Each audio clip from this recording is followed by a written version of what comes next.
کارێن هنارتیان یا جلای دکتر لوقا برز تیوفیلوس د نویسار خو یا ایکی دا من بوتا همی تشت نویسین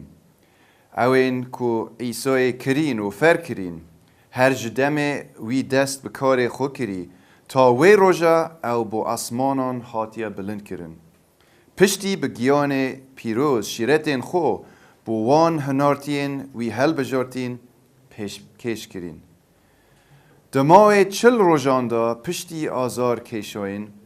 وی خو بوان به گلگ نیشان و ریکان دیار کر و بوان سلماند کو او یه ساخه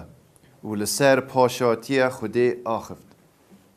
جارکی دم او لگل وان بو فرمان لوان کر و گوته اورشلیم به جه نهیلن لی چاواره سوزا بابی بن او هوا جمن بهیستی یوحنای خلق به آوه تافیرد کر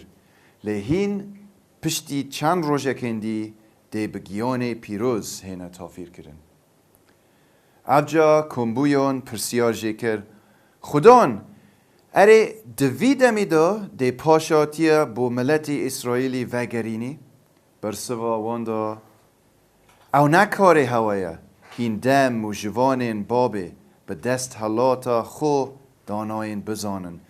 لی دم گیان پیروز به سر هوا دا دهید دهین هیزه ورگرن و دیل اورشلیم یهودیای سامریای و لحمو دورو برن جیهانه بنا شاهدین من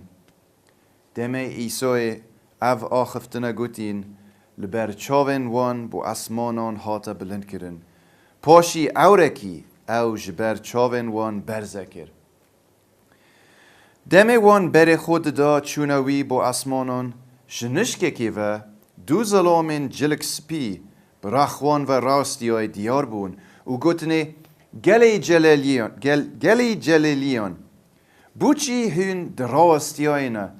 و بره هوا لاسمانانه او ایسای او بود اسمانان هاتا بلند کرن ده حسا وگریت او هر وکو هوا دیتی دچو